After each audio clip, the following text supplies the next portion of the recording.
지금 이 문제가 되고 있는 것은 빌라나 다세대 월세는 이미 다 그건 넘어갔어요. 네. 그쪽에 전체 거래량의 그 70% 가까이가 월세예요, 그거는. 그런데 이제 아파트까지 이제 월세화가 진행되고 있다는 게 지금의 현상인데, 제 생각에는 이제 다세대 다가구로 이제 들어가려니까 어떻게 겁이 나는 거예요, 이게. 생존 본능이 발동하잖아요. 나올 때 제대로 돌려받는다는 보장이 없는 거예요. 그러니까. 그렇죠.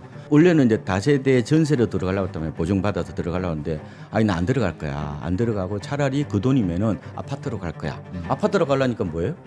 돈이 모자라잖아요. 네. 보증금이 모자라죠. 그럼 남는 걸 뭐로 바꿔요? 월세로 돌리는 거지. 그래서 지금 우리가 생각하는 이 월세는 변형된 전세예요. 왜냐하면 이게 맞아요. 보증금이 너무 많잖아요. 네. 앞으로 아마 전세 대출에 대해서 DSR을 적용한다든지 하면은 월세화가 말하면 전세 종말이 지금보다 더 빨라지지 않을까. 예, 심층 인터뷰 시작하겠습니다. 안녕하십니까, 김영롱입니다. 오늘은 부동산 얘기해 보도록 하겠습니다. 저희가 지난번에 6.27 대책 이후에 시장의 반응들 한번 말씀을 드렸었는데, 시간도 좀 지났을 뿐더러 이후가 되다 보니까 아무래도 정책에 대한 실효에 대한 얘기들도 좀 나오고 있고, 추가적인 공급 대책이 어서 좀 나와야 되지 않겠냐라는 시장의 목소리들도 있습니다. 실제로 이제 정치권에서도 관련한 발언들이 나오고 있는데, 과연 현재 시장은 또 어떻게 반응을 하고 있고, 추가적인 공급책이라고 한다면 어떤 가능성들이 있을지, 세법 개정과 관련해서도 이야기를 해보고, 또 이제 부동산 자금이 증시 자금으로까지 그래서 이어질 수 있을지까지 한번 이야기 나눠보도록 할 텐데요. 오늘 이분과 함께합니다. KB국민은행 박원갑 부동산 수석 전문위원과 함께합니다. 어서 오십시오. 네, 안녕하십니까. 안녕하십니까. 6.27 부동산 대책 이후에 네. 그때도 한번 시장은 쫙 정리를 해주셨었고 네. 분석과 해석들까지 해주셨는데, 그 이후에 또 시간이 좀 지났지 않습니까? 한 예. 달 반 정도 지났습니다. 시장은 좀 어떻게 반응하고 있는지 지금까지, 그리고 위원님께서 보시기에 좀 약발이 먹혔나에 대한 평가까지 한마디 해주시죠. 지금 정보들이요 약간 엇갈린 신호로 나타나는 것 같습니다. 한마디로 혼조세라는 거죠. 네. 그래서 지금 뭐 지난주에 한국부동산원에서 보니까 서울 아파트 값이 6주 만에 상승 반전했다. 네. 약발이 다 한 게 아니냐. 뭐 이런 보도들도 나왔죠. 그런데 이 통계 하나만으로 전체 시장을 얘기하기에는 그렇게 녹록지는 않습니다. 네. 왜 그러냐면은 그와 상반된 통계들이 너무 많이 나오기 때문에 그래요. 아, 그래서 제가 짧게 한 네 가지 정도 말씀을 드릴 건데, 일단은 이제 주간 단위로는 우리나라에서 부동산원하고 그다음에 KB하고 부동산 114가 내고 있는데요. 저희들이 지금 주간 통계를 보면은 8월 첫째 주 아까 저 한국 부동산은 상승 반전했다고 했지만 네. 오히려 전주보다 상승률이 둔화됐어요. 그래서 7월 말에는 0.16% 올랐는데 오히려 첫째 주 8월 첫째 주에는 오히려 0.1%로 약간 둔화되고 있다. 이것만 보면 뭐예요? 약간 약발이 먹힌다고도 볼 수 있죠. 그리고 지금 그 여러 통계가 있다고 말씀을 드렸는데 서울에 그러면은 거래된 평균 가격으로 한번 해볼까요? 네. 서울 부동산 정보광장에 가면 나옵니다. 이게 확실히 뚝 떨어졌어요. 그래서 실제로 제가 오기 전에 홈페이지 들어가서 봤는데 6월 서울 아파트 평균 거래 금액이 13억 3천 정도가 되고요. 7월에는 12억 7천, 8월은 7억 5천이에요. 네. 그럼 이렇게까지 반토막 났단 말이야? 그건 아니고. 왜냐하면 이게 평균만 낸 거잖아요. 네. 최근에 서울 아파트가 보면은 대책 이후에 절반 가까이가 9억 이하만 거래된 거예요. 그럴 때 그럼 평균이니까. 네. 그러면은 싼 게 거래되면은 평균 가격이 낮아지죠. 그러니까 이거 하나만 볼 수 없지만 어쨌든 간에 평균 가격으로 봐서도 낮아졌다. 그리고 대출하고요. 집값하고는 또 어느 정도 연관이 있죠. 그런데 7월 가계대출 증가세가 확 꺾였다는 거예요. 이것도 하나 있는 것 같고. 그리고 이제 거래량과 관련해서 좀 말씀을 드리면은 우리가 시장을 볼 때 여러 가지 지표가 있는데 저는 거래량이 어떻게 보면 가장 중요하다고 보는 거예요. 네. 주식에도 흔히 그런 얘기 하잖아요. 뭐 가격은 뭐 거래량의 그림자에 불과하고 가격은 속일 수 있어도 거래량은 못 쏠니다. 그래서 저는 거래량이 시장의 힘이자 에너지입니다. 네. 관심도고요. 그런데 보시면은 서울 아파트 기준으로 보면 올 들어서 두 개의 쌍봉이 만들어졌어요. 3월하고 6월하고. 3월에 서울 아파트 거래량이 1,400건 정도가 되고요. 6월이 어떻게 보면 12,000건입니다. 네. 근데 7월은 이제 아직까지 이제 통계가 완성되지는 않았죠. 이게 이제 8월 말에 가면은 이제 그 최종 통계가 나올 텐데 오늘까지 얼마 정도냐면은 한 3,866건이에요. 그러면은 6월 대비해서 한 32% 정도란 말이에요. 그러면 이제 이달 말까지 통계를 잡는다고 하더라도 한 5천에서 60건 정도? 여전히 수요자들은 약간 관망세로 보이고 있다. 이게 네. 더 많을 것 같고 그리고 또 이게 보면은 실거래가를 조사해 보면요. 예. 상승거래하고 하락거래가 있어요. 네. 그런데 확실히 상승거래는 좀 줄고 하락거래는 늘었단 말이에요. 그러니까 이런 정보를 종합해 볼 때 그러면은 드디어 이제 어떻게 보면 시장이 다시 반등해서 치고 올라가는 거냐 그렇게 하기에는 수요자들이 좀 리스크가 있다고 보는 거죠. 예. 그게 그대로 지표로 이게 드러난다 이렇게 보시면 될 것 같습니다. 근데 아마 지금 시청하고 계신 구독자 여러분들도 느끼시는 부분이 이렇게 뉴스를 통해서 나오고 있는 평균치하고 네. 약간 괴리가 느껴지는 지역들을 보면 네. 또 이게 여기 진짜 약발이 먹히는 거 맞아라는 의문이 드는 곳들이 있거든요. 대표적인 게 이제 강남구나 마용성 맞습니다. 그야말로 그 인기 지역들 그리고 고가 아파트들이 있는 지역인데 여기는 좀 상황이 어떻습니까? 그래서 이 부분에 대해서 일부 이제 신고가가 나타났다라고 하는데 제가 듣기로는 신고가의 절반 가까이가 6.27 대책 이전에 거래된 거라는 거예요. 그렇잖아요. 지금 강남하고 용산, 네. 그다음에 여의도, 목동 이런 곳은 뭐예요? 토지거래 허가구역이 있잖아요. 그러면 보통 계약을 어떻게 하냐면 일단 약정서를 써요. 예. 그다음에 이제 그 구청에 토지거래 허가를 신청합니다. 그 15일 만에 나오거든요. 네. 그러고 나서 본계약을 하고 그다음에 신고를 하는 겁니다. 신고는 한 달 안에 하면 되는 거예요. 그러다 보니까 일정한 시차 때문에 착시 현상이 나타났다 이렇게도 볼 수 있을 것 같고 그래서 지금 일부 어떤 거래 사례를 가지고 지나치게 과잉 일반화의 오류에 빠지면 안 된다는 말씀을 좀 드리고 싶고 왜냐하면은 상식적으로 생각할 수 있잖아요. 6.27 대책이 뭡니까? 강남하고 한강 벨트를 정조준한 충격요법이잖아요. 그렇죠. 심하게 때렸는데 어떻게 보면 네. 찬물을 확 끼얹었는데 네. 그게 뭐 어떻게 보면 뭐 오른다? 그 좀 상상이 어렵잖아요. 그렇죠. 거기서 그러니까 저희들 이게 뭐지라는 막 신고가 소식들이 있었으니까. 근데 그래서 우리가 예. 약간 합리적 상상력이 필요할 때가 있어요. 예. 저는 그렇게 봐야 된다는 건데 역시 거래량이에요. 아. 거래가 없어요.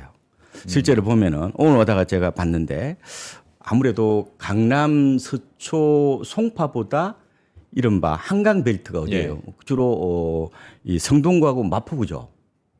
이쪽이 직격탄이에요. 거래가 확 떨어졌습니다. 실제로 보니까 강남구 아파트 거래량이 6월에 보니까 561건이에요. 네. 그런데 7월에 가니까 약 300건이 안 돼요. 그죠? 그런데 성동구가 809건에서 102건으로 줄었어요. 그 다음에 마포구가 707건에서 113건으로 줄었단 말이에요. 네. 그러면 아무리 지금 성동구나 마포구가 거래량이 늘어난다고 하더라도 이달 말까지 잡는다 하더라도 결국은 700~800건에서 200건대로 뚝 떨어졌단 말이에요. 아. 그러면은 어떻게 보면 시장의 흐름을 일단은 좀 이런 지표로 보는 게 좀 더 맞지 않을까 싶은데 그런데 지금은요 시장의 체질이 과거가 달라졌어요. 어떻게요? 맷집이 세졌단 말이에요. 아. 한마디로 이제 그게 두 개로 이제 보는 건데 이제 정시 쪽에 계시니까 잘 아실 거잖아요. 이거 유동성의 힘이거든요. 결국은 특히 이제 여러분들이 잘 아시다시피 이제 M2이죠. 네. 시중에 풀린 총 통화량 이미 광의 통화가 지금 한 4,300조 가까이 되잖아요. 이게 과거에 비해서 엄청나게 늘어난 거예요. 우리가 이제 노무현 대통령 시절에 8.3.1 대책이라고 아마 기억하실 겁니다. 그때 아마 노무현 대통령 부동산 정책의 완결판이라고 그랬단 말이에요. 그때 종부세가 들어왔어요. 그때 M2가 1,000조였어요. 지금 뭐예요? 4.3배가 늘어난 거예요. 예. 이 맷집이 아까 제가 어떻게 보면은 세다고 말씀드린 이유가 그러니까 지금은 시장이요 약간 슈퍼파워처럼 공룡처럼 바뀐 거예요. 이게 네. 제가 봤을 때는 두 번째로는 뭐냐면은 우리가 그동안에 시장을 주도해 왔던 게 재건축이었죠. 이게 이제 어떻게 보면은 몸테크 아시죠? 근데 지금 바뀌었잖아요. 얼죽신으로. 그러니까 신축 거주 중심으로 바뀌었단 말이에요. 네. 그러니까 말하자면은 유동성이 엄청나게 일단 늘어났고 그다음에 이 어떻게 보면 뭐 소유 패턴, 뭐 투자 패턴도 재건축이 변동성이 크잖아요. 네. 근데 실거주니까 네. 그쪽으로 바뀌다 보니까 어떻게 보면 대책이 나와도 뿌가 안 떨어져요. 과거에는 뭐 어때요? 대책 나오면은 뭐 2, 3억씩 떨어졌잖아요. 네. 지금은 그런 시장이 아니에요. 그런 측면에서 보시면 될 것 같고 그러면 실제로 시장에서 호가가 막 툭 떨어지고 그러지도 않아요? 않아요 이제. 그래요. 그래서 이렇게 보는 거예요. 제가 이제 시장에서 거의 한 30년을 지켜봤거든요. 예. 가장 다이나믹하게 움직였을 때가 노무현 대통령 시절이에요. 그러니까 문재인 대통령 시절에도 어떻게 보면은 재건축이 많이 준공됐단 말이에요. 예. 가령 개포주공 이런 거 있잖아요. 이런 것들이 한때 시장의 바로미터였는데 지금은 아니에요. 지금은 오히려 시장의 바로미터가 제가 봤을 때는 이런 잠실에 있잖아요. 엘리트라고 아시죠? 네. 뭐 엘스, 뭐 리센트, 트리지온 같은. 그게 어떻게 보면 시장의 흐름을 볼 수 있는 일종의 맞아요. 등대 역할을 한단 네, 말이에요. 그게 뭐예요? 17년 됐죠. 예. 그래서 신축에 가깝단 말이에요. 실거주 시장이잖아요. 그런 측면에서 약간 시장은 고정돼 있는 게 아니라 네. 언제든지 움직이는 유기체 같은 어떤 그런 성격이 있다 이렇게 보시면 될 것 같고 그러면은 이게 앞으로 어떤 흐름이 나타날 거냐는 부분인데 예. 이 조정받는 단계가요. 아까 말씀하신 것처럼 이게 이 코스닥 시장이 아니에요. 이 뭐 대책 나온다고 하루아침에 뭐 4, 5% 빠지 그런 게 아니라니까요. 네. 근데 이제 이 단계가 있는데 이게 네 단계가 있어요. 그러니까 처음에는 일단은 수요자들이 변심을 해요. 나 안 살 거야.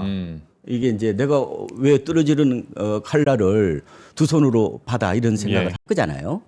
서로 눈치 보기를 한단 말이에요. 특히 지금 SNS를 통해서 정보가 이 대먹임이라고 그러거든요. 맞아요. 예, 빈번하게 이게 피드백이 되기 때문에 다 알아요. 네. 예, 거의 뭐, 이 유진 파마가 얘기하는 효율적 시장이 더 가깝다고 봐요, 저는.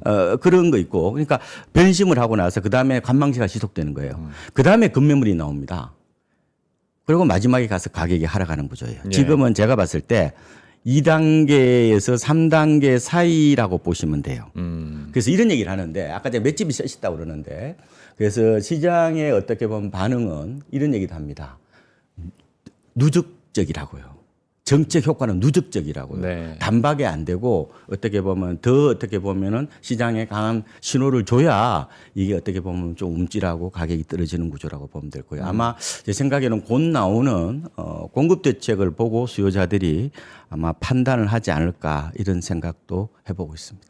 그것 때문에 그러니까 어떤 정책은 누적이라고 얘기를 네. 해주셨잖아요. 하다 보니 627 대책 나왔을 때도 좀 빠르게 공급 대책까지 나와줘야 이게 정말 실효가 있고 네. 가격이 잡힐 것이다라고 얘기를 많이 했었는데 지금 뭐 안 그래도 공급 대책 관련해서도 이야기가 뭐 나오긴 합니다. 지금 나오고 있는 경우의 수들은 그러면 뭐가 있다고 보세요?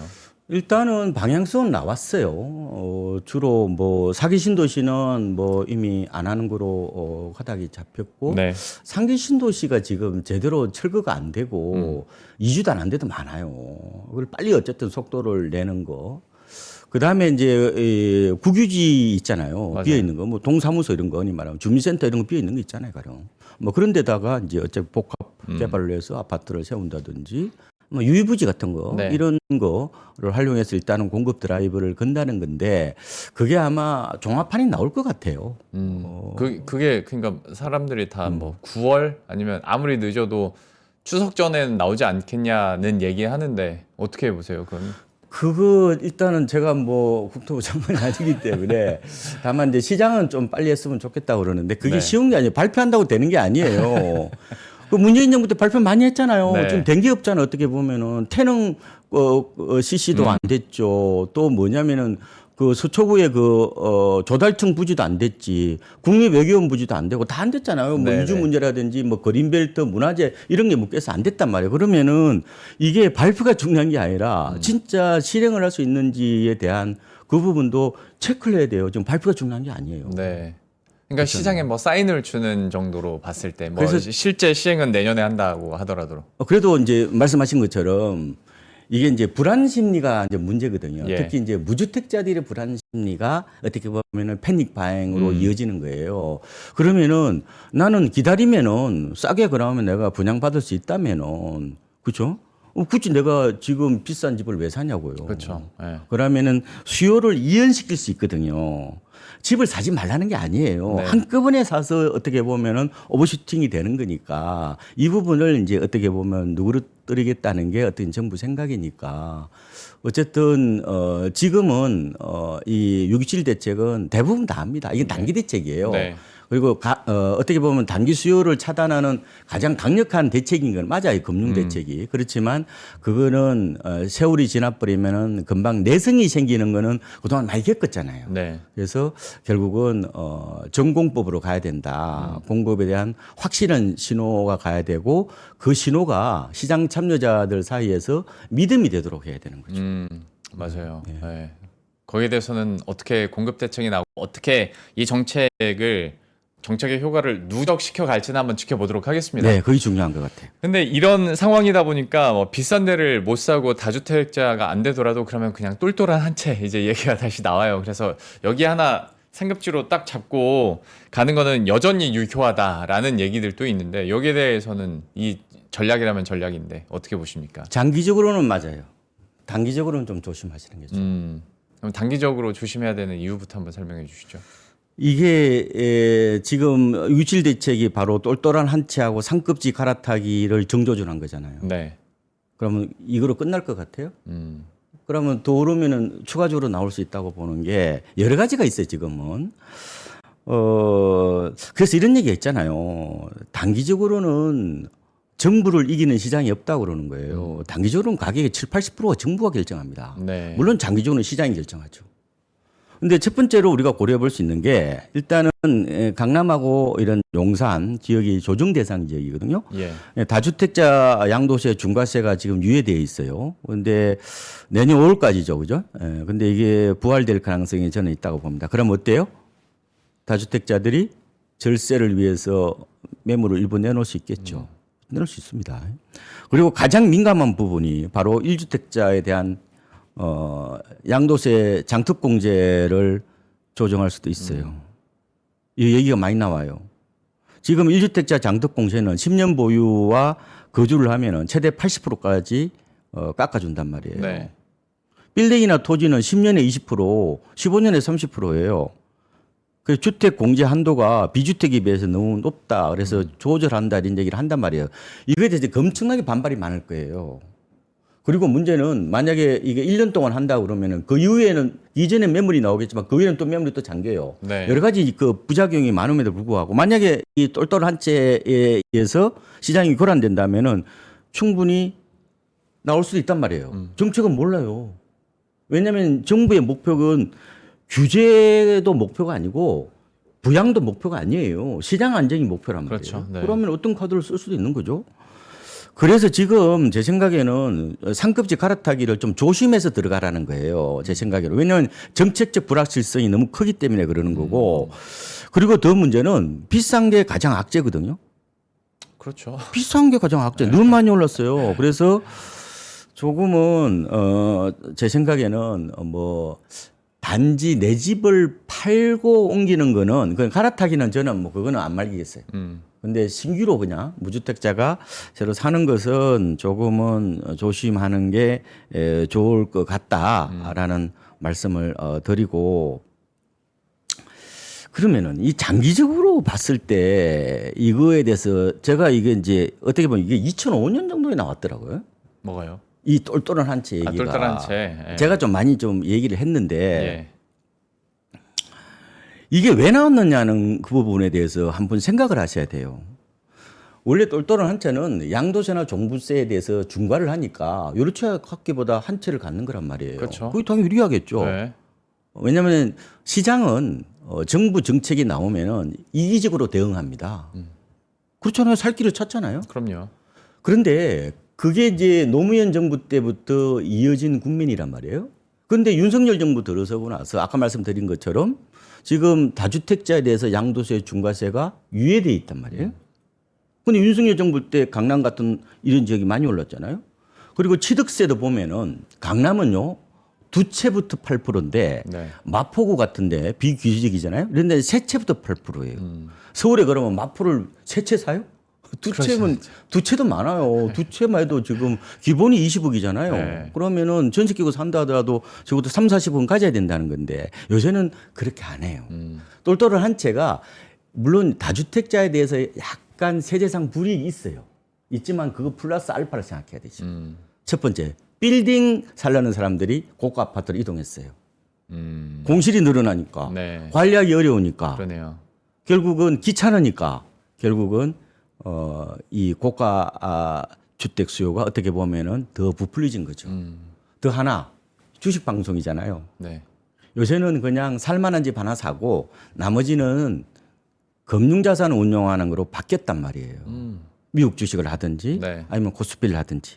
그거는 그러니까 단지 이게 꼴똘한 한 채를 세제적인 측면을 보지 말고 시장 사람들의 선호도나 어떤 트렌드를 같이 보셔야 돼. 그러니까 이른바 포트폴리오를 변경하는 과정에서 어떻게 보면은 이 똘똘한 한 채 현상이 더 심화됐다고 보시는 게 정확할 것 같아요. 실제로 그러면 투자 자산이 분산이 되고 있는 격이네요. 그렇죠. 그러니까 요새 보면은 제 주변에도 보면은 강남에서 두 채 갖고 있는 분 거의 못 봤어요.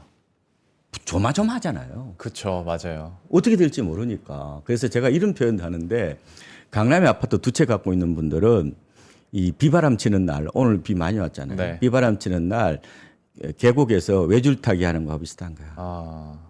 가격에 따라서 굉장히 심리적인 불안이 크기 때문에 요새는 옛날처럼 그렇게까지 집을 많이 사고 그런 트렌드는 아닌 것 같아요. 확실히 MZ 세대를 중심으로 보면은 약간 기성 세대들은 저는 이제 부동산 프렌들리 세대 예. 혹은 부동산 중독 세대라고 표현하는데 MZ 세대로 넘어오면은 투자 중독 세대에 더 가깝습니다. 투자 유목민이죠. 돈 되면 다 투자하는. 그래서 그냥 아파트도 어떻게 보면은 전체 투자 상품 중에 하나로 보는 어떤 그런 측면이 강해요. 네. 그러니까 유동성이 예전에 비해서 어마어마하게 늘어났다라는 것도 시장의 큰 변화인데 네. 그 유동성의 성격이 바뀌었다는 것도 예, 맞습니다. 감안을 하고 네. 투자를 하든 똘똘한 한 채를 사든 뭐 유예를 하든 하긴 해야겠네요. 그래서 지금의 트렌드가 하나만 말씀드리면 예. 제가 이제 똘똘한 한 채, 그다음에 을육신을 제가 만들었잖아요. 맞아요. 작년에. 그때 그 말씀하셨죠. 그다음에 최근에 제가 얘기하는 게 아파트 편식 사회예요. 아파트 편식. 사회. 음. 자, 이때 우리가 같은 이제 진보 정부잖아요. 그러면은 노무현 정부 때는 재건축 그때 보면 난리 났죠. 그때 뭐 버블 세븐 얘기 아마 기억하실 네. 겁니다. 그때도 강남이 난리였는데 그때는 또 다른 투기 열풍이 이른바 이 수도권하고 충청권의 땅 투기가 엄청나게 바람 불었잖아요. 난리였잖아 그때. 그때 제가 당진 군청이었거든. 그거 갔는데 전부 다 외지차야. 지금은 표식 없죠. 그때는 경기 서울 다 떴잖아요. 네, 그랬죠. 그 다음에 문재인 정부 때는 아파트도 난리였지만 빌딩이 난리였잖아요. 꼬마 맞아요. 빌딩이 꼬마 로망이었죠. 빌딩. 예. 오죽하면 뭐예요? 조물주 위에 건물주라고 그랬잖아요. 맞아요. 지금은 뭐라고 그래요? 오히려 건물주 위에 배당주라고 말씀 한번 드렸잖아. 그러니까 무슨 얘기냐면은 과거에는 이 부동산으로 유입되는 자금이 분산이 됐다는 거지. 예. 지금은 뭐예요? 빌딩도 안 사, 토지도 안 사, 상가도 안 사, 단독주택도 안 사, 아파트만 사는 시대잖아요. 네. 그러게 보면은 아까 집값이 어떻게 보면은 대책이 나오는데도 쉽게 이렇게 안 떨어지는 이유 중에 하나가 아파트 편식 사회의 또 다른 어떻게 보면은 그러네요. 현상으로도 볼 수 있죠. 그러네요. 또 그렇죠. 그쪽 측면에서 보니까 그 해석도 있을 수 있겠습니다. 그러니까 그건 앵커님의 시각에서 보시면 돼요. 아, 지금 부동산을 네. 30, 40대 시각에서 보셔야 돼. 아, 내가 무슨 생각하고 있는지. 그냥 일반적으로 제가 주변에도 보도 아파트 한 대 사고 전부 다 뭐 IRP나 뭐 연금저축이나 뭐 ISA 가지고 전부 다 S&P나 뭐 나스닥 사는 거 아니에요? 맞아요. 그러니까 제가 딱 40대 초거든요. 음. 예전처럼 집 하나에 목매서 올인하진 않거든요. 아, 요새는 안 그래. 바뀌었어요. 아, 맞아. 그런 트렌드도 제가 터민남이거든요. 네. 무슨 남이요? 터민남. 트민남? 트렌드에 민감한 남자라. 아, 트렌드에 민감한 남자. 아, 그 트렌드를 읽고 지금 부동산을 해석을 하시는군요. 그러면. 그렇죠. 그걸 네. 봐야죠. 왜냐하면은 트렌드는요, 기본적으로 두 가지에서 움직이는 거예요. 당위로 움직이지 않습니다. 아, 바로 자본 욕망하고 네. 그다음에 인간의 편의 욕망 아, 두 가지에서 움직이는 거예요. 오케이. 그래서 알겠습니다. 기성세대들이 바라보면 이 흐름을 잘 이해가 안 돼요. 그래서 항상 시장은 30대나 조금 뭐 40대 초반 요 정도 연령대에서 부동산 흐름을 보시면은 어느 정도 윤곽이 드러납니다. 가끔 뵈면 제 심리를 한번 말씀드리겠습니다. 그러면 알겠습니다. 제가 딱 그 표본 세대니까. 네, 맞습니다. 아, 알겠습니다. 지금은 이제 주로 수도권 중심으로 이야기는 해드렸는데 지방 상황은 지금 어떻습니까? 지방은 바닥 탈출 이렇게 보시면 돼요. 음, 네, 지방을 나쁘게 보지 마시라고 그랬잖아. 네. 그거는 여러 통계들이 나와요. 그런데 지금 선행성을 띠고 있는 지표들이 저는 이제 한국부동산원에 있는 아파트 실거래가입니다. 아파트 여기 실거래가. 이제 예. 먼저 움직이거든요. 그래서 6월 지방 아파트 실거래가 잠정 지수라고 있는데 네. 이게 지금 다 올랐어요. 지방은 전월 대비해서 0.3%, 그다음 지방 5대 광역시는 0.36% 정도 올랐는데 이게 이제 잠정 지수라는 게요. 그러니까 통계 작성 시점까지 신고된 것만 모아가지고 가짓게 한 거예요. 네. 시장 흐름을 미리 볼 수 있는데 6월 아마 실거래가 최종치는 원래 이제 8월 15일 날 한 달 보름 어떻게 보면 늦게 나오거든요. 네. 이번에 8.15 이제 광복절이 이제 휴일이니까 아마 다음 주 월요일 8월 18일 날 나올 건데 더 재밌는 것은 지금 지방 5대 광역시 중에서 부산하고 울산이 많이 올랐어요. 잠정치를 보면은. 부산은 무슨 이슈가 있어요, 지금? 해수부 내려가잖아요. 그렇죠. 그래서 0.68% 올랐고 울산도 0.6%. 울산은 지역 경기가 좋잖아요. 네. 뭐 조선이나 자동차가 좋고 대전도 0.46%. 대구가 지금 미분양이 무덤이죠. 그런데 상승 반전했어요. 0.16%. 아, 이거는 좀 아리까리해요. 이거 만약에 진짜 통계 가면 약간 바꿀 수 있어요. 네. 근데 0.3 이상은 못 바꿉니다. 대체적으로. 그리고 지방도 보면은 나머지 도 있잖아요. 네. 도 지방도 경남을 제외하고는 모두 플러스로 반전했어요. 그래서 그러면 왜 이런 현상이 나타났을까? 제가 항상 우리가 시장을 바라볼 때는 먼저 선입견을 갖고 보시면 안 돼요. 지방 아파트 왜 올라요? 이게 오르는 게 맞아 이게? 그런 생각하기 쉽잖아요. 그렇게 보시면 안 된다니까. 더 디테일하게 보셔야 돼. 그러니까 저는 그냥 뭉뚱그려서 대출 규제가 여기는 적용이 안 됐으니까 그렇죠. 그냥 올렸나 정확하게 보다. 보셨어. 어. 그 영향을 미쳤어요. 저는 1차적으로 말씀하신 것처럼 6.27 대책 영향이 당연히 없고 예. 그다음에 7월부터 시행된 3단계 스트레스 DSR 이것도 6개월 유예됐죠. 그다음에 올해 지방도 입주 물량이 줄어요. 아, 그리고 이제 중공업 미분양에 대한 뭐 어쨌든 뭐 정부의 여러 가지 혜택들도 예. 있고 그다음에 이제 2차 공기업 내려가는 거 네. 이것도 어느 정도 심리적으로 영향을 줬다고 저는 보는 겁니다. 그런데 이제 뭐 지방이 뭐 갑자기 뭐 좋아지겠습니까? 그거는 기본적으로 다 깔고 있는 네. 건데 뭐 구조적 불황 이런 얘기도 많이 해요. 뭐 핵심 수요층인 젊은 층들이 자꾸 유출이 되고 뭐 지역 정치도 안 좋잖아요. 뭐 미분양도 뭐 많고 한데 시장을 저는 기존 아파트하고 미분양하고 분리해서 봐야 돼. 미분양 통계 갖고 지방을 다 얘기해 버리면 잘 안 맞습니다. 이게 올랐잖아요. 네. 왜 그러냐면 제가 그걸 말씀드릴게요. 지금 중공업 미분양이 전체 미분양의 83%고 우리나라 전체 미분양 주택 안에 중공업가 있는데 미분양은 70%가 지방에 있습니다. 그래서 이것 때문에 건설사들의 지금 목줄을 재고 있죠. 그런데 문제는 왜 미분양이 생기냐는 거예요. 왜 안 팔리냐는 거예요. 지금 월죽신이잖아요. 네. 근데 왜 신축이 안 팔려요? 비싸니까 안 팔린 거지. 그 대구에 제가 한 그 중개업소 사장님한테 여쭤보니까 미분양을 10% 할인해도 기존 아파트보다 비싸다는 거예요. 그래요.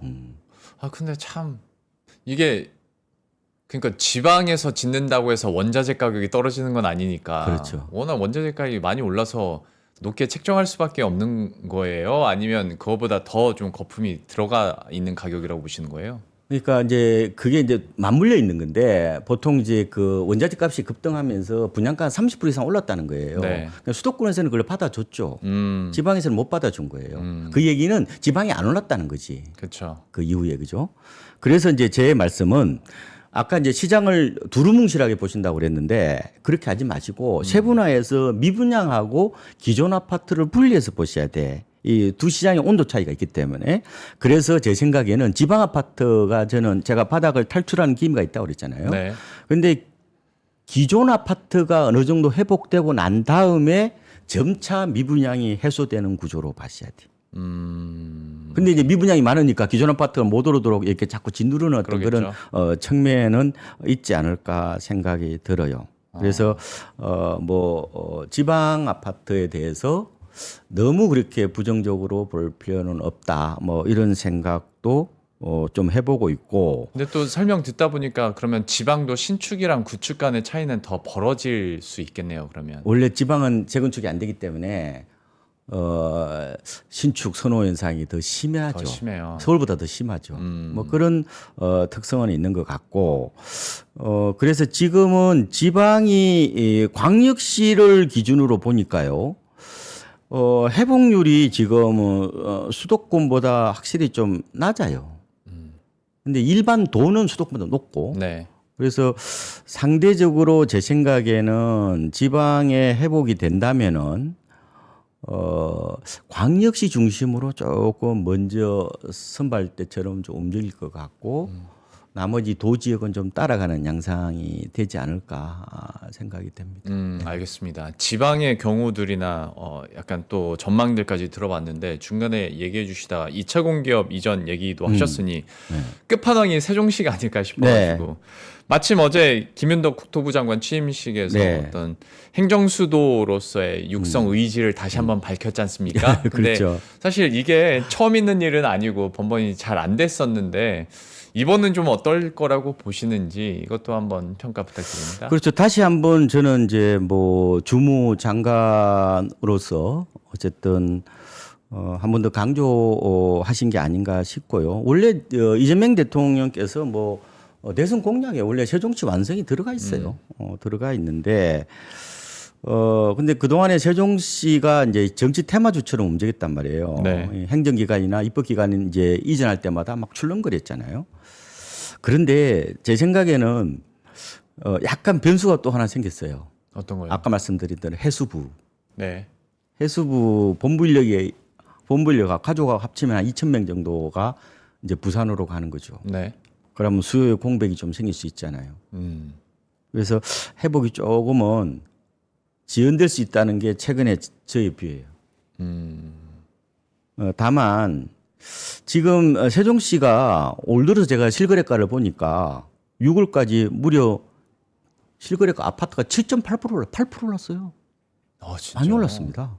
그러니까 지금 많이 선반영되는 어떤 그런 측면도 있는 것 같고 그래서 단기적으로는 조금은 좀 지지부진할 수는 있겠다. 다만 이제 역시 저는 가장 중요하게 보는 지표 중에 하나가 그러면 역사적으로 고점 대비 어느 정도 회복했느냐를 보는데 네. 세종시의 지금 고점 대비 회복률이 77%밖에 안 돼요. 아까 지방 광역시 평균이 81.5%고 지방 평균이 86.7%거든요. 그때보다 좀 아직 회복이 덜 됐죠. 그러네요. 그래서 저는 조정을 단기적으로는 좀 받을 수는 있겠지만 서서히 좀 회복되는 어떤 그런 모습은 나타날 거다. 이렇게 좀 보고 있습니다. 단기적으로는 조금은 어쨌든 좀 부진할 것 같고 장기적으로는 어쨌든 뭐 제가치를 잡아가지 않을까 뭐 이런 생각을 해보고 있습니다. 그러니까 회복률이 좀 떨어지고 네. 근데 또 이렇게 회복 가능성이 있는 것도 어쨌거나 주요 모멘텀은 행정수도 이전인 거죠. 네.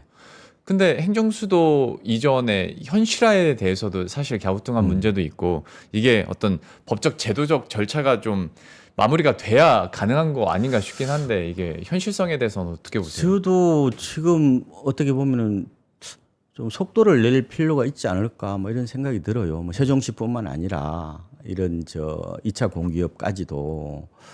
근데 이제 대선 공약에 보면 특히 2차 공기업은 임기 내 로드맵을 마련하는 거잖아요. 예. 임기 내에 가야 되는 거 아니에요? 왜냐면 계속 미뤄졌거든요. 그래서 지금 강남 아파트라든지 이런 마용성 뭐 한강벨트 이런 똘똘한 한 채 상급지 갈아타기 다 그게 어떻게 보면 상당 부분이 수도권 과밀화에서 시작되는 거거든요. 그렇죠. 네. 그래서 제 생각에는 조금은 이 수요를 이게 분산한다고 그러는 거거든요. 우리가 이제 그 수요 분산은 두 가지가 있어요. 하나는 지방으로 일단은 조금 예. 수요를 분산시키는 거, 또 하나는 나중에 말씀드리겠지만 이제 금융시장으로 분산시키는 거. 이두 가지를 같이 해야 돼요. 그러니까 지금 이런 거예요. 이게 그러니까 어떻게 보면 마법의 정책이 없어요.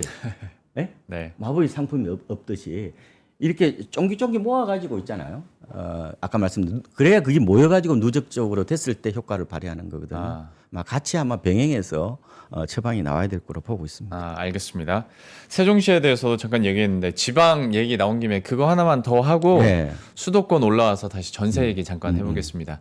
어떤 지방의 악성 미분양에 대해서는 정말 오래전부터 얘기를 많이 나왔었고 여전히 여기는 풀리지 않는 상황인데 그 지방 미분양 시장에 대해서는 현재 상태와 전망 어떻게 하고 계세요? 지금 말씀드린 것처럼 지방의 미분양이 이제 이른바 이제 불 꺼진 아파트가 심각하죠. 계속 늘고 있다는 게 문제인데 당분간 그렇게 쉽게 줄지는 않을 거예요. 분양한 게 있잖아요. 네. 그게 고분양가잖아요. 네.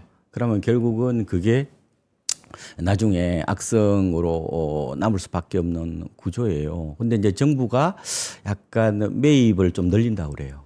중공업 미분양 매입을 좀 늘리고 하면은 일군 이 약간 내강 같은 거잖아요. 주택 시장에 그런 걸 약간 제거해 주는 것도 있을 것 같고, 그러고 여러 가지 좀 혜택이 추가적으로 나올 수 있어요. 지방에 대해서는. 그래서 지금 정부 입장에서는 수도권은 좀 약간은 쿨다운 시키고 같은 정상화인데 네. 수도권은 쿨다운, 지방은 약간 지원 쪽으로 간단 말이에요. 네. 그러면은 제 생각에는 시간이 좀 걸릴 뿐이지 막 서서히 좀 해소되는 그런 과정이 있지 않을까. 다만 아까 말씀드린 것처럼 지방은 기존 아파트 값이 먼저 막 조금은 꿈틀거리고 나서 약간 후차적으로 네.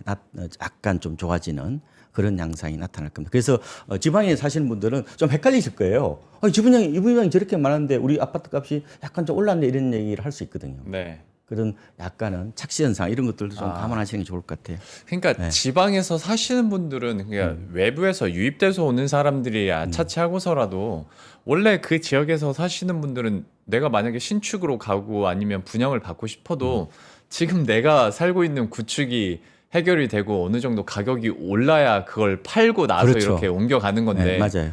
그 선행 조건이 안 되다 보니까 결국 미분양도 늘어날 수밖에 없는 거고 신축으로 못 가는 거잖아요. 그 중간 다리를 정책적으로 뭔가 도와줘야 된다라는 뜻이. 그래서 아마 후속적으로 나올 건데, 근데 지방 분들이 생각보다 여러 채를 갖고 있는 분들이 많아요.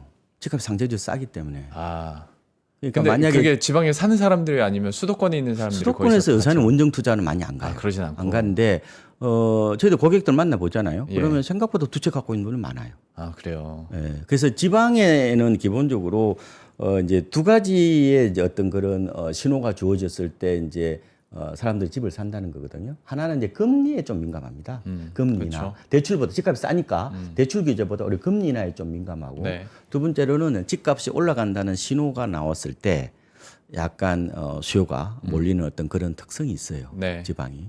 그래서 어쨌든 저는 뭐 지방이 갑작스럽게 뭐 좋아지겠습니까? 그건 뻔히 다 하는 건데 하지만 최악의 국면은 서서히 좀 탈출하는 것 같다. 이 정도로 아마 뭐 정의를 해드리겠습니다. 알겠습니다. 지방 또 부동산 시장에 대해서 한번 또 회복되길 바라면서 한번 마무리 짓고 전세 가격은 좀 지금 어떻습니까? 전세 가격이 다시 좀 3개월째 상승한다라는 뉴스들은 좀 있고 결국에 이게 전세가가 상승하면서 다시 매매가를 들어 올리는 거 아니냐라는 걱정도 당연히 있을 수밖에 없어요. 선행을 하다 보니까. 그렇죠. 여기에 대해서는 좀 어떻게 보고 계십니까? 지금 밀어올릴 힘이 약해요. 아직은. 지금은 일단은 전세가 비율이 서울은 지금 KB 시세를 많이 쓰시는데 네. 지금 52%거든요. 예. 전세가율이. 전세가율이. 그런데 이게 2016년에 아마 이 갭투자 바람이 아마 많이 불었을 거예요. 그때는 서울이 75.1%까지 갔었어요. 지금은 뭐예요? 초기 자본이 많이 들기 때문에. 네. 그리고 아까 말씀드렸잖아. 외곽 지역에 갭 투자 사기보다 그 돈으로 코인 산다고요. 네. 흐름이 바뀌었다고 그랬잖아요. 제가. 그래서 그런 측면에 보더라도 지금은 전세 가격이 조금 만약에 더 오르겠죠. 그런데 아직은 매매가를 밀어올리고 이럴 얘기가 아니라는 거예요. 더 시간이 있어야 된다는 건데 네. 그러면 전세값이 왜 오르느냐 이게 이제 여러 가지 이유가 있는데 다소 복합적이에요. 제 생각에는 전세가격이 올라가는 이유가 가장 큰 게 매매가격이 오르면서 전세가격을 상승 견인한 거예요. 네. 이런 논문들을 보면은 전세가 매매를 어떻게 보면 밀어올리는 것보다 오히려 매매가 전세를 끌어당기는 힘이 더 세다고 그래요. 아, 그래요. 예. 그런 논문들이 많아요. 그러니까 우리 그냥 상식적으로는 전세 가격이 오르면 그것 때문에 매매 가격이 후행적으로 오른다라고만 순서를 그렇죠. 이제 생각했는데. 과거 60% 룰이 있었단 말이에요. 네. 근데 그 이전에 가기까지는 별로 영향이 좀 미미하다고 보고. 그러니까 그거는 모든 현상들은요 구간별로 좀 달라요. 그러겠죠. 지금은 네. 밀어올릴 상황이 아니라는 거예요. 지금 오히려 전세가 오르는 거는 오히려 매매 가격이 어떻게 보면 오르면서 어떻게 보면 매매 가격을 합리화 시켜준다 할까요? 그렇잖아요. 네. 결국은 매매는 교환 가치고 전세는 사용 가치니까. 네. 결국 교환 가치가 올라가면 매매 가치, 사용 가치도 약간 올라가는 어떤 그런 특성이 있고요. 그 다음에 지금 매물이 없다고 그러잖아요. 예. 근데 서울보다 제가 KB 시세를 보니까 2년 전보다 서울은 아파트 전세가 10% 정도 올랐어요. 네. 그러면 세입자는 뭐 어떻게 합니까? 나가는 것보다 계약경기 청구권을 쓰는 게 낫잖아요. 그렇죠. 그럼 어때요? 매물이 안 나온다는 거잖아. 그러면 시장에서 유통 매물이 줄어듭니다. 전세가 잘못하면 금세가 될 수 있어요. 이렇게 되면. 네. 그다음에 세 번째로는 뭐 잘 아시다시피 6.27 대책 이후에 대출 규제가 이렇게 있으니까 집 안 사고 아예 전세로 들어가는 분을 저 일부러 신혼부부들 제가 봤어요. 대출이 안 되니까 그냥 전세로 들어가. 애 키워야 되잖아요. 그리고 이제 뭐 서울은 입주물량이 올해는 많아요. 그런데 뭐 나머지 지역은 그렇게 많지 않은 거. 그다음에 아까 제가 장특공제 말씀을 드렸는데 장특 집값이 많이 오르잖아요. 네. 그러면은 이왕이면은 양도세를 절감하기 위해서 내 집에 들어가는 거예요, 그냥. 10년을 채워야 될 거 아니에요. 네. 뭐 그런 측면도 일부 작용한 것 같고. 근데 어떤 보도를 또 보셨겠지만 오히려 입주 단지에서는 역전세 일어나고 전세값 급락한다는 얘기 들으셨죠. 예. 이번에 그 잠원동에 네. 있었잖아요. 그러다 보니까 시장이 약간 전세 시장이 두 얼굴이란 말이에요. 그런데 왜 그러면 그게 입주 단지가 전세값이 떨어지면 주변까지 다 전세값이 빠진단 말이에요. 이게 연쇄적으로. 네. 근데 왜 그렇게 현상이 안 나타났느냐 제가 보니까 역시 서울을 빼고는 입주 물량이 많지 않아요. 그러다 보니까 전세 가격이 지금 계속해서 좀 오르고 있는 어떤 그런 측면이 있는 것 같아요. 그러면 그 약간 반대로 생각을 해볼게요. 전세가가 좀 상승을 하고 있어서 매매가가 또 올라가지 않을까 걱정을 했는데 아직 그 정도는 아니라고 하니까. 네. 근데 전세가가 이렇게 계속 오르는데 매매는 못하다 보니 월세로 전환되는 게 많아질까? 그리고 월세가 비싸질까라는 걱정은 좀 있습니다. 확실히요. 그 맞아요. 아, 그래요? 그 염려하셨던 대로 실제로 전세 가격이 오르는 것보다 월세 가격이 더 올라요. 그래서 왜 그럴까 그러면? 그럼 가격이 오른다는 것은 뭐예요? 수요 공급적으로 보면은 찾는 사람이 많다는 거잖아요. 네. 가격이라는 결국 수요와 공급의 함수니까 네. 수요가 더 늘어난다는 거예요. 월세 수요가 많이 늘어났다는 건데 그래서 제 생각에는 지금 이 문제가 되고 있는 것은 결국은 빌라나 다세대 월세는 이미 다 그건 넘어갔어요. 네. 그쪽에 전체 거래량의 그 70% 가까이가 월세예요, 그거는. 그런데 이제 아파트까지 이제 월세화가 진행되고 있다는 게 지금의 이제 그 현상인데, 제 생각에는 이제 다세대 다가구로 이제 들어가려니까 이게 뭐 어떻게 겁이 나는 거예요, 이게. 생존 본능이 발동하잖아요. 나올 때 이게 제대로 돌려받는다는 보장이 없는 거예요. 그러니까. 그렇죠. 그러면 어때요? 그러면 내가 원래는 이제 다세대 전세로 들어가려고 했다면 보증받아서 들어가려고 하는데 아니 나 안 들어갈 거야. 안 들어가고 차라리 그 돈이면은 아파트로 갈 거야. 아파트로 가려니까 뭐예요? 돈이 모자라잖아요. 네. 보증금이 모자라죠. 그럼 남는 걸 뭐로 바꿔요? 월세로 돌리는 거지. 그래서 지금 우리가 생각하는 이 월세는 어떻게 보면은 이게 순수 월세가 아니라 변형된 전세예요. 그렇죠. 그런 느낌. 왜냐하면 이게 보증금이 너무 많잖아요. 네. 그래서 가령 이런 거거든요. 보증금 20억에 월 10만 원 내도 이게 월세로 분류돼요. 이게 이제 준월세란 말이에요. 네네. 그러니까 뭐 우리가 어떻게 보면 월세 기준도 다시 잡아야 될지 모르겠어요. 어쨌든 지금 월세화가 생각보다 좀 빠르게 어떻게 진행되고 있다. 뭐 그거는 어쩔 수 없는 것 같고 앞으로 아마 전세 대출에 대해서 DSR을 적용한다든지 하면은 월세화가 말하면 전세 종말이 지금보다 더 빨라지지 않을까 저는 예상을 해보고 있습니다. 다만 단기적으로는 아파트 같은 데는 약간 그래도 전세는 남아 있을 것 같고 다세대 네. 쪽은 이미 아까 말씀드린 것처럼 이미 월세로 다 넘어갔는데 우리가 얘기하는 월세화는 전세 종말은 전체 임대료에서 네. 보증금이 줄고 월세 액수가 약간 늘어나는 걸 말하는 거예요. 말하면 반전세나 반월세를 말한다고 보시면 돼. 우리나라는 순수 월세를 못 갑니다.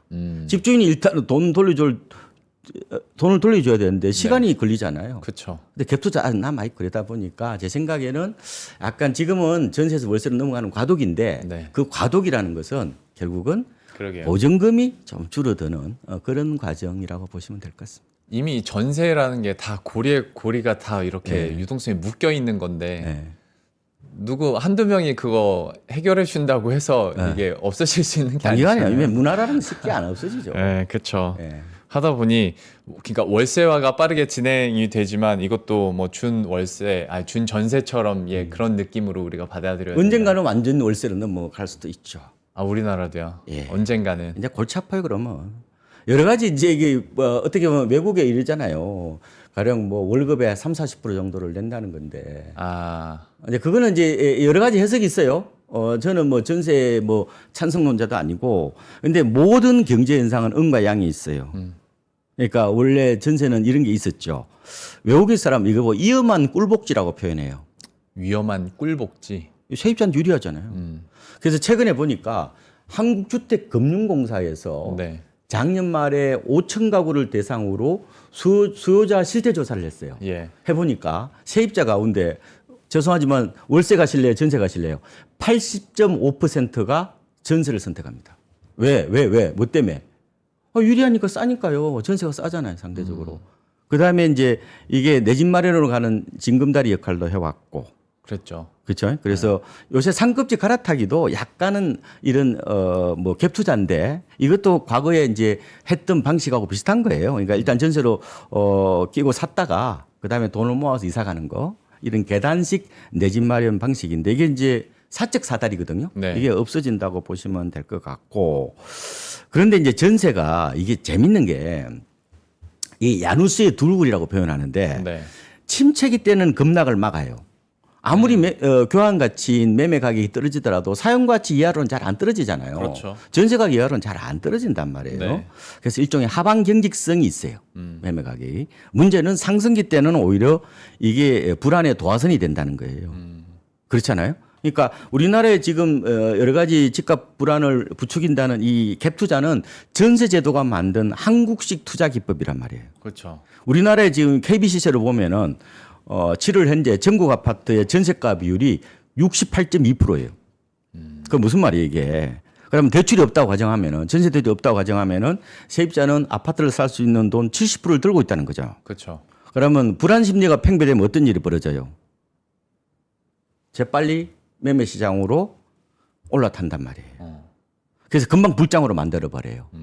그래서 이런 부분 때문에 지금 전세 대출을 줄여야 되지 않느냐라는 그런 얘기들이 나오고 있는데 어쨌든 시장은 충격으로 하기에는 좀 약간 매매 시장하고 좀 다른 것 같아요. 전월 시장은. 그래서 점진적으로 제 생각에는 전세 대출을 좀 줄이는 필요가 있다. 다만 완전히 없앤다든 이런 거는 너무 파격적이고 오히려 시장의 혼란을 좀 불러일으킬 수 있지 않느냐 뭐 이런 생각을 해보고 만약에 우리나라에 전세도 없어지잖아요. 네. 그러면 외국처럼 초장기 모기지를 도입해야 돼요. 그러면 뭐 가령 뭐 이제 미국 같은 데는 가령 있잖아요. 이게 집값이 한 10% 정도만 가지고도 뭐 집을 살 수 있는 이런 모기지들이 같이 나와야 돼요. 왜냐면은 이 사적 모기지가 사라지면은 결국 제도권 모기지가 어떻게 보면 그걸 보완해 줘야 되니까요. 뭐 그런 여러 가지 이 후속 작업들이 나중에 있어야 될 겁니다. 예. 지금의 현상들을 봤을 때 단기적으로는 여전히 그러면 전세 매물이 해질 수밖에 없는 그런 수순인데 네. 그러면 그러니까 그 얘기가 있더라고요. 세입자가 이제 면접 보고 들어가야 될 것이다. 이게 결국 전세 매물이 없어져서 이렇게 될 수 있다라는 게 약간 풍자적으로 나오는 말인가요? 아니요, 멀리 봤을 때 멀리 봤을 월세 때? 시대가 열리면은 월세 시대가 열려버리면 열리면 전세 세입자 매물이 면접 거의 보죠. 없으니까. 유럽에 보면 집단 면접 본다는 거 아니에요. 다 앉혀놓고 이렇게 5명 앉아놓고 네. 내 집 들어가는데 실제로 면접 보죠. 요번에 제가 아는 후배가 이번에 영국에 가는데 네. 뭐라냐면은 이 월세를 구한단 말이에요. 네. 뭐 투룸이던데 크지 않던데 조그맣던데. 네. 근데 생각보다 비싸더라고요. 예. 그런데 6개월 선납을 해야 됩니다. 월세를. 누굴 믿냐는 거예요. 디폴트 날지 모르잖아요. 그럴 수 있죠. 그래서 우리나라의 지금 월세는 이게 이제 렌트라고 해서 네. 용산 같은데 외국인 대상으로 1년치를 한꺼번에 받아요. 네. 여기 렌트고 지방에 가면은 이게 연세라고 해서 연세. 연세. 예, 연세라고 해서 뭐 10개월치 한꺼번에 내는 거. 네. 예, 그게 이제 우리나라 대도시에도 이제 상용할 수 있다 이런 건데 이런 거죠. 보십시오. 왜냐면은 이 보증금은 일종의 만약에 가령 이제 완전히 월세로 넘어갔을 때 그러면 이 세입자가 월세를 안 내요. 그럼 보증금이 많으면 뭐예요? 집주인 입장에서는 좀 너그럽죠. 그렇죠. 완충이 되잖아요. 그렇죠. 예. 근데 만약에 한 달 보증금에 한 달 만약에 월세라면은 집주인 입장에서는 이게 골치 아플 수가 있거든. 월세를 안 내면은 명도하는데 시간이 걸리잖아요. 네. 비용도 들고. 그래서 이제 처음 단계에서는 제 생각에는 이게 세입자의 재정 상태하고 네. 아마 직장 같은 걸 지금도 봅니다. 이 고가 월세는 아니 그러면 나중에는 집주인한테 원천징수 영수증 떼다가 줘야 되는 날이 올 수도 있겠네요. 그러면 올 수 있죠. 근데 그때까지 제가 살아 있을지 모르겠는데 어쨌든 이게 결국은 집주인 입장에서 일종의 이제 어떻게 보면은 월세 미납에 따른 어떻게 완충 장치가 없다면은 네. 충분히 까다로운 요구를 할 수가 있죠. 그러니까 세입자 면접 보는 시대는 어쨌든 조금 시간이 필요할 건데 이제 완전 월세로 가면은 외국처럼 가능하죠. 뭐 그렇게 보시면 그리고 집주인이 좀 까다롭지 그러면. 왜냐하면 그러겠죠. 지금은 전세는 어때요? 집주인들이 좀 너그럽거든요. 왜냐하면은 이게 자본이득으로 보상을 받잖아요. 네. 그래서 전세는 기본적으로 세입자가 도배장판을 해요. 관행적으로. 맞아요. 근데 월세는 누가 해요? 집주인이 하잖아요. 맞아요. 그러니까 집주인 입장에 까다롭지. 일본이나 미국 같은 데 있잖아요. 벽에 이게 못 끕니다. 그 TV 같은 거 못 걸어요. 못질하면 큰일 나요. 그거. 그건 나중에 나갈 때 다 원상 복구하고 가야 돼요. 맞아요. 지금 우리나라 그까지는 안 하죠. 그냥 뭐 아니 하라고 하는 사람도 있고. 그 옛날에 비해서 많이 까다로워졌어요. 요새 집주인들이. 그래도 여전히 일본이나 미국에 비해서 우리나라 집주인들이 조금은 선량하지는 않고 조금 관대하죠. 그렇죠. 집에 맞아요. 집을 좀 험하게 쓰면 약간 뭐라고 하고 일부에 대해서는 뭐 보상을 할 수 있지만 그래도 좀 그렇죠. 맞아요. 좀 맞아요. 넘어가는 네, 경우가 그게, 있는데 네, 정문안가. 월세 시대가 되면은 훨씬 까다로워지죠. 그러겠네. 왜냐하면 내가 수리해야 되니까. 네. 뭐 그런 측면도 있을 거다. 그러겠네요. 네.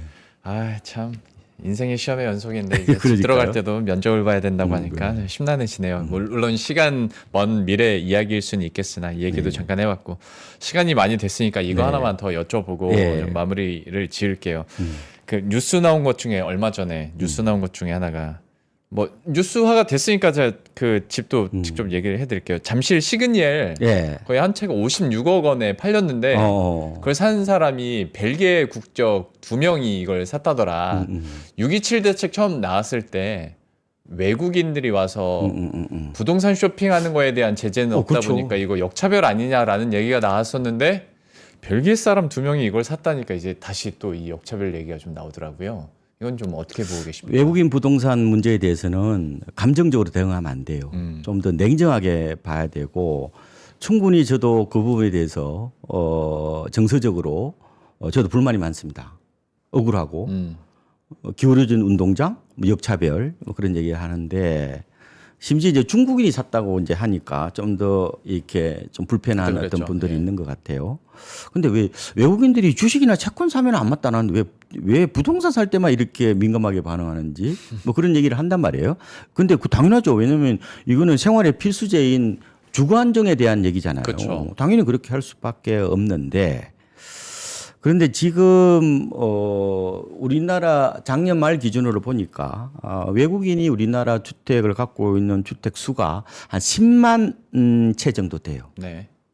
전체 한 0.52%입니다. 많지는 않죠.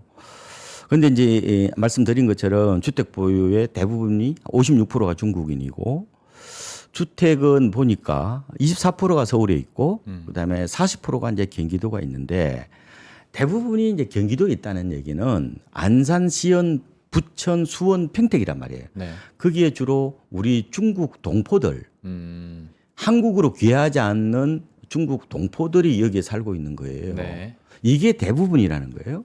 그래서 이제 어떻게 접근할 건지 부분인데 저는 이게 시장이 불안의 정도에 따라서 단계별로 접근하면 될 것 같아요. 일단 좀 지켜보다가 만약에 집값이 불안하면은 이제 이재명 대통령께서 그 경기도지사 하실 때 네. 2020년 10월에 경기도에 집 사는 외국인들은 다 허가를 받으라고 그랬어요. 했습니다. 1년 반 동안 했어요. 그래서 이제 토지는 실거주만 사는 거예요. 그래서 2년 거주를 해야 돼요. 네. 갭 투자는 안 됩니다. 그래서 그렇게 하면 돼요. 일차적으로. 그러면 실제로 사는 사람까지 어떻게 제동을 끌어야 돼요? 그거는 일차적으로 이제 좀 심각해지면 이제 끌어야 되는 거고. 그래서 제 생각에는 1단계는 경계 경보 좀 지켜보는 거. 2단계는 일단은 토지 실시. 그다음에 3단계에 가서는 일단은 매입하는 거에 대해 취득세를 더 무겁게 매겨버리는 거죠. 그렇죠. 그다음에 4단계 가서는 이제 호주, 싱가포르, 뉴질랜드처럼 아예 금지시켜버리는 거예요. 그래서 일단은 냉정하게 여러 가지 시나리오를 가지고 적절하게 대응하는 뭐 그런 게 필요하지 않을까 이런 생각을 해보고 있습니다. 어떤 역차별에 대한 목소리나 문제에 대해서는 정치권에서도 이미 알고 있더라고요. 그리고 여기에 대한 추가적인 보완책에 대해서도 좀 고민을 한다고 하니까 이 부분도 한번 지켜보시되 또 뉴스가 나오니까 우리 국민 입장에서는 당연히 좀 발견할 수 그렇죠. 있는 내가 살 거거든요. 집도 없는데 외국인이 산다 그러면은 당연히 그러니까. 긴장하고 별로 기분 좋은 소식은 아니잖아요. 그럼요. 우리들은 옥죄고 있는데 그 빈틈을 외국인들이 부동산을 사는데 쓰이나라고 이렇게 생각을 하니까 좀 열받을 수 있는 문제인데 여기에 대한 보완책도 어떻게 나올지 한번 지켜보도록 하겠습니다. 네. 1시간 동안 부동산 시장에 대한 이야기들 많이 했었고 또 공급 대책이 실제적으로 구체적으로 나오면 그때 또 한번 위원님 모시고 이야기 한번 나눠보도록 하겠습니다. KB국민은행 박원갑 부동산 수석 전문위원과 함께했습니다. 오늘 말씀 고맙습니다. 네, 고맙습니다.